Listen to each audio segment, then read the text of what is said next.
Hai, balik lagi di Poci, podcastnya Anak Agency episode 13. Hari ini gue bakalan ngebahas sesuatu yang literally 24 jam per 7 ada di genggaman lo, sosial media, dunia digital, yang bukan jadi sebuah platform lagi, tapi udah jadi kayak gaya hidup. Bangun tidur, buka handphone, scroll sosmed, nggak bisa tidur, scroll sosmed lagi, bahkan bisa jadi di kamar mandi lo scroll sosmed juga kan. Nah, soal hadir di dunia digital bukan lagi soal pertanyaan, tapi brand udah tahu kalau harus hadir di situ. Tapi masalahnya hadir aja nggak cukup, audiens sudah makin selektif, nggak relate sedikit, di skip, ngelihat iklan, di skip, ngelihat brand sedikit, di skip. Nah, yang jadi pertanyaan gimana lo hadir di dunia digital secara benar. Dan gimana brand itu menghandle semuanya sendiri atau butuh partner yang tepat. Yuk langsung aja kita bahas selengkapnya sama Mbak Natalia. Hai Mbak. Hai Feb. Hai. Apa kabar? Baik. Nah, tadi kan udah ngomong panjang lebar nih, gue mau langsung aja nanya-nanya. Mbak Nat kan Boleh, udah lama boleh. di agency, Betul. udah biasa lah nge-handle brand, terus Betul. ngenalin atau nganalisis audiens brand itu sendiri. Nah, ada nggak sih Mbak momen dimana brand itu nuntut nih, views-nya harus tinggi, followers-nya banyak, engagement-nya juga rame, terus UGC kan, bisa bikin UGC, banyak yang nge-review, udah gitu kalau bikin campaign itu mesti rame. Nah itu gimana tuh Mbak? Oke. Nah, kalau ngomongin brand gitu ya, dari yang zaman dulu sama zaman sekarang itu berbeda. Oke. Makin kesini klien semakin kritis, semakin BM, banyak mau gitu ya. Tapi itu wajar. Ya kenapa? Karena brand itu kan pasti memiliki kompetitor, ya kan? Mereka semakin kompetitif nih. Nah, semakin kompetitif, nah itulah yang membuat dia semakin kritis gitu kan. Dia kepingin projectnya ini dihandle oleh agency, di mana agency itu pasti punya KPI. Mulai dari views ya kan, followers, interaksi gitu kan, dan setiap ngadain campaign ya pastinya maunya rame. Betul. Nah, gimana caranya? Ya udah pasti kita akan pikirkan nih siapa segmen targetnya, produknya ada di mana saja gitu kan, apakah produknya mudah ditemui gitu kan. Nah, terus kita juga harus tahu nih followers yang ada saat ini di sosial medianya itu, mereka itu sukanya seperti campaign apa. Sukanya trivia apa gitu kan. Apalagi kalau kita tahu gitu ya, trivia semakin mudah, semakin rame. Oh ya, jadi trivia susah sedikit, turun, ya kan? Males effort gue perlu mikir nih gitu kan. Nah tapi di brand lain ada yang memang perlu mikir, itu juga sama tinggi, jadi berbeda-beda. Nah itu kan kita perlu yang namanya analisa, ya kan? Analisa, terus dilakukan juga A/B testing, ya kan? Apa yang perlu kita lakukan nih gitu. Nah, kalau campaign, setuju harus ada UGC gitu kan. Bagaimana kita membuat suatu campaign itu harus menggunakan produk dari si brand tersebut gitu kan. Nah, entah dia beli offline ataupun online, dia berkreasi tuh dengan si produk itu udah termasuk UGC gitu kan. Nanti dari dia posting, kita repost gitu kan. Terus kita juga masukin ke highlight gitu kan. Nah, itu udah UGC. Jadi sosial media brandnya itu sudah ada nih album-album dari historical yang pernah menggunakan produk dia gitu, dengan berbagai macam opini atau testimoni yang pasti berbeda-beda. Gitu sih. Nah kalau yang tadi kan dari sisi brand ya, Mbak Nat juga sempat singgung mengenai audiens tuh kayak gimana sih, sukanya, mencarinya seperti apa. Nah setuju nggak sih Mbak Nat kalau audiens sekarang tuh makin selektif, kayak yang gue bilang tadi di awal. Apa tuh? Kayak dia tuh nggak relate sedikit di skip, ngeliat brand sedikit di skip, atau kayak nyarinya yang relatable. Nah itu tuh sebenarnya Mbak Nat sempat analisis nggak sih mereka tuh sukanya apa? Kita kan tadi kan harus mengenali siapa audiens kita. Nah bagaimana caranya konten di sosial media kita tuh nggak main di scroll, nggak main di skip, kelihatan brand banget di scroll gitu kan. Nah satu, kita main di konten yang relate sama kehidupan sehari-hari, entah Gen Z, entah milenial, gitu kan. Terus kita juga pembawaannya bisa storytelling, pendekatannya humanis gitu, emotional touch gitu ya. Dan kalau bisa di compare antara video yang langsung masuk frame produk sama video yang produknya di ending ataupun di tengah. Nah, kombinasi nanti kita lihat nih dari brand X gitu ya, ketika produknya menjadi poin utama ataupun dia di tengah ataupun paling belakang, views-nya bagus mana? Engagementnya bagus mana. Nah, kita review di situ. Nah, jadi kan kita bisa tahu, oh ternyata disukanya seperti ini. Ya sudah, kita buat konten ke depannya seperti itu. Di mana yang disukai oleh si audiens brand tersebut gitu. Dan biasanya juga kan kita pasti punya pattern. Misalkan kalau untuk storytelling nggak mungkin kan bentuknya single post gitu kan. Pasti dia kan akan bentuknya reels ataupun video. Nah, kalau edukasi bagusan itu konten apa? Carousel gitu kan. Atau misalkan konten promo atau event atau ngasih tahu kita buka booth gitu kan. Nah, itu kan bagusannya single post gitu loh. Jadi memang kita harus juga memahami setiap konten pilar, format kontennya seperti apa. Gitu. Pembawaannya juga harus engage gitu ya, dekat dengan si audiens. Jadi seakan-akan si audiens tuh merasa, dia lagi ngomong nih sama gue gitu loh. Nggak sekedar kayak dia lagi buka majalah gitu kan, tapi dia merasa, gue didengarkan, dia tahu banget soal tentang gue kayak gitu. Jadi ya membuat konten itu ditonton sampai habis gitu. Tadi kan banyak tuh yang dibahas sama Mbak Nat soal konten. Jadi biar mereka nggak skip, mereka nggak scroll cepet, kita tetap harus bagaimana ya kan kontennya. Nah, dari situ kan dari konten. Strategi biar bisa dari konten tersebut bisa berdampak ke KPI atau bahkan berdampak ke sales, karena kan ada klien yang mau berarti hal tersebut ya. Dari konten lari ke KPI dan sales. Iya, kayak gitu strateginya gimana sih penerapannya? Kalau kita bikin konten ya kan di sosial media pasti kan punya patokan KPI. KPI-nya itu beragam. Ada yang followers, ada yang reach, ada yang views, ada yang engagement, ya kan. Nah, kalau misalkan kita lihat konten apa sih yang disukai oleh netizen? Yang tertinggi apa? Fun kan? Yang tertinggi kan konten-konten storytelling. Ya kita mainkan di situ, ya kan? Berarti itu udah poin plus tuh kalau kita ada fun, ada tap in trend, ada juga ceritanya storytelling biar dekat dengan si audience itu kan. Nah itu kan membuat konten yang berdampak untuk menghasilkan new followers, interaksi sampai orang views gitu kan nonton. Nah, perjalanannya bagaimana nih untuk mencapai KPI? Kan biasanya kan kita sosial media 1 tahun. Nah, jadi kita contoh KPI sekian, kita bagi 12, ya kan? Nah, perjalanan bulan pertama kita harus punya pattern. Capek nggak nih? Kalau nggak capek, di bulan kedua kita harus ada new strategy gitu dong. Buat ngejar sih yang buat ngejar kekurangan di bulan pertama. Jangan sampai bulan 1 slow, 2 slow, ke 10 baru panik. Nah itu udah collapse, udah jatuh dah. Jadi bulan 1 nih udah ada apa nih? Apa yang perlu kita improve? Konten kah? Kita harus naikin trivia lagi kah tambahan? Atau ada campaign yang boost followers? Atau mungkin kita perlu tambahin ads?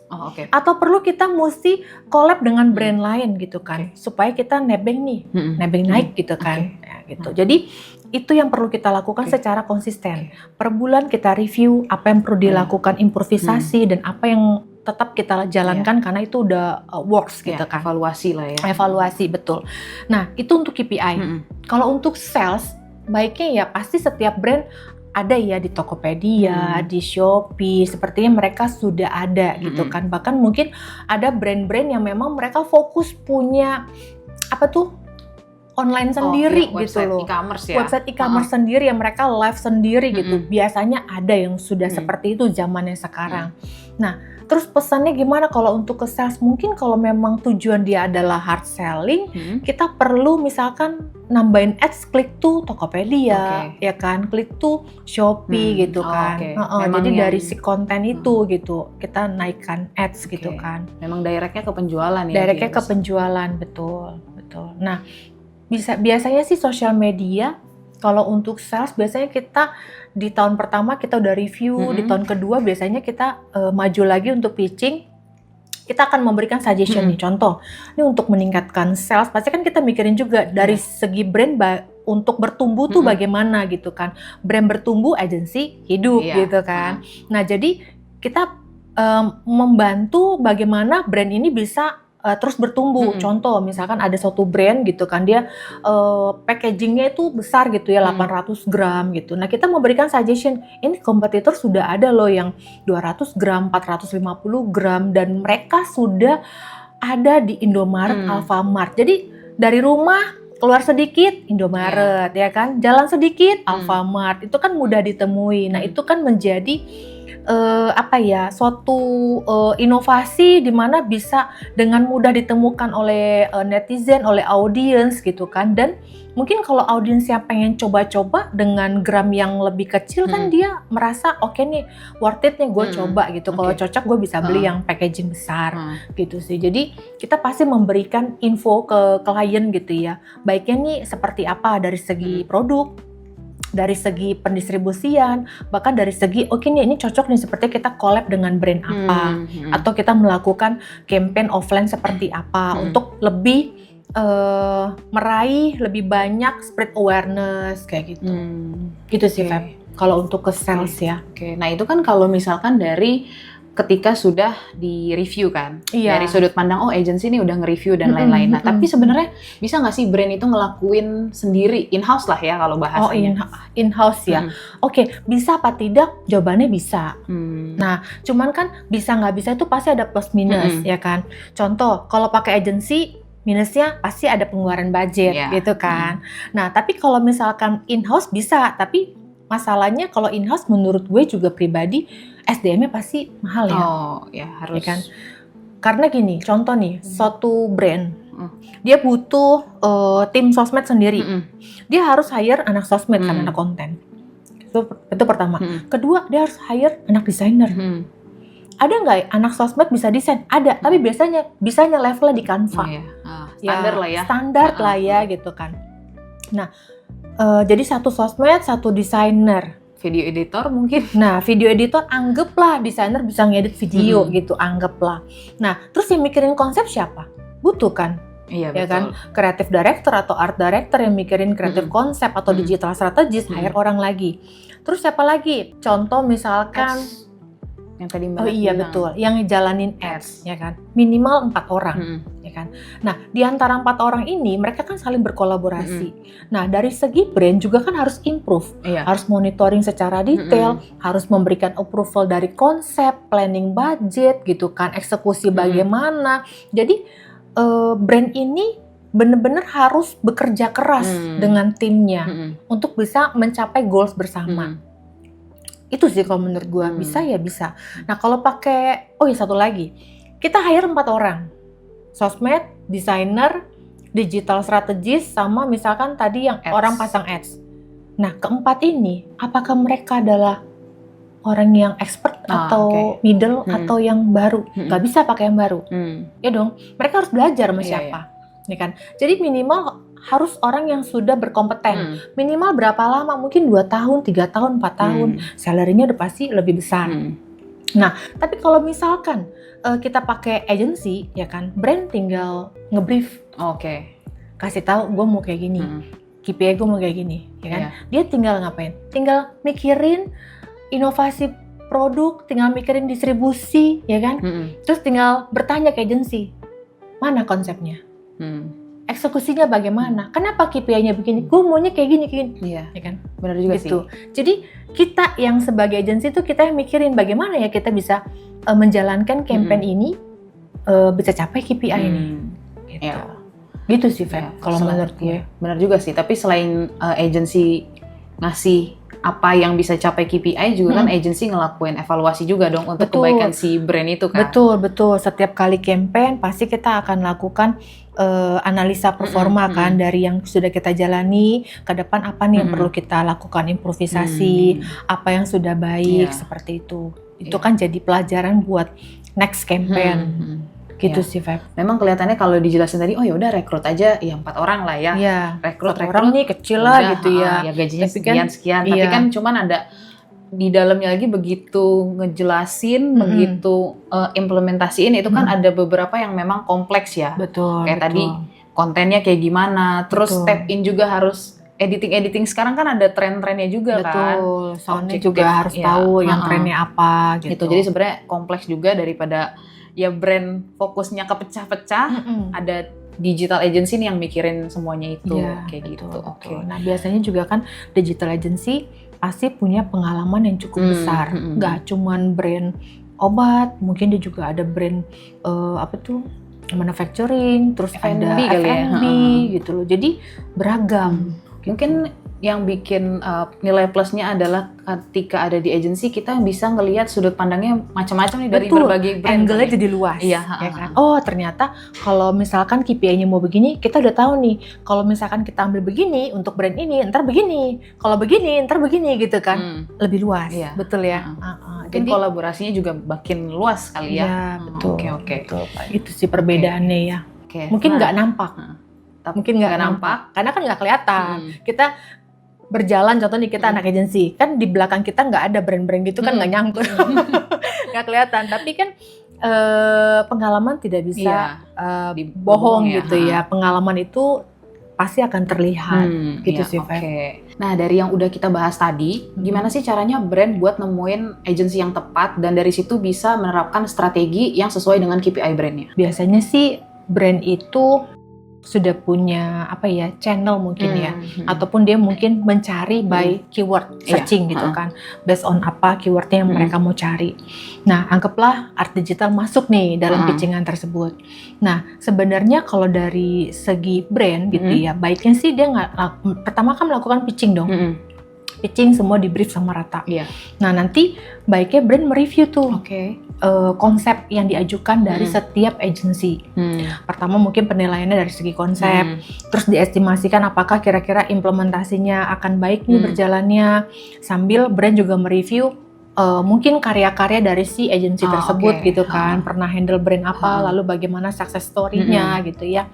Nah, terus terakhir adalah pricing. Nah, kalau pricing sih ya ini ya kayak tentatif lah ya, antara misalkan kalau ketinggian ya silakan dikomunikasikan ke agensi, atau misalkan budgetnya kurang nih, gue punya spend budget lagi gitu kan, tolong tambahin supaya KPI-nya makin naik, yaitu dibicarakan gitu ya.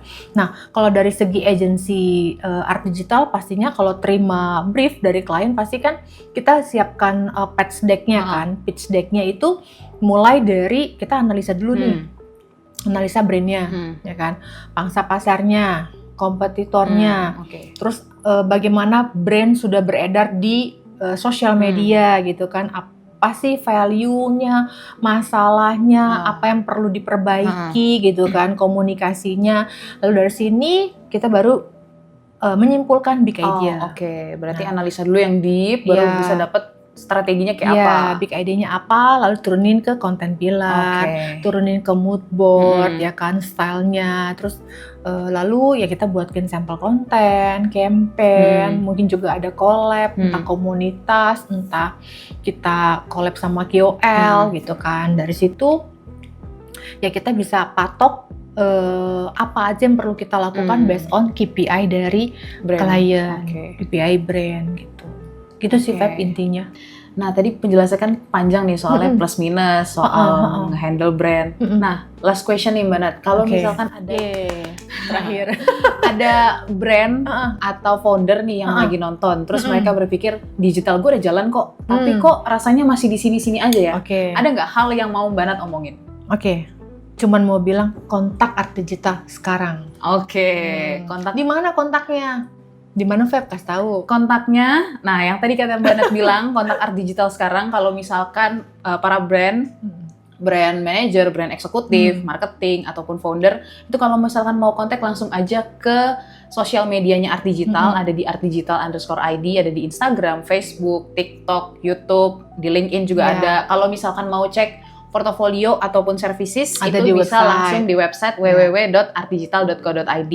Nah, kalau misalkan mau konsultasi via personal chat via WA itu juga bisa di 0817 00 33 798 atau email ke info@artdigital.co.id. Nah, itu kalau mau langsung punya permasalahan atau punya mau kebutuhan konsultasi ataupun mau brief gitu kan, mau pitching boleh gitu. Nah, langsung aja nih kontak ke Art Digital. Mau di sosial media boleh, di WhatsApp boleh, email ataupun cek dulu di websitenya juga boleh.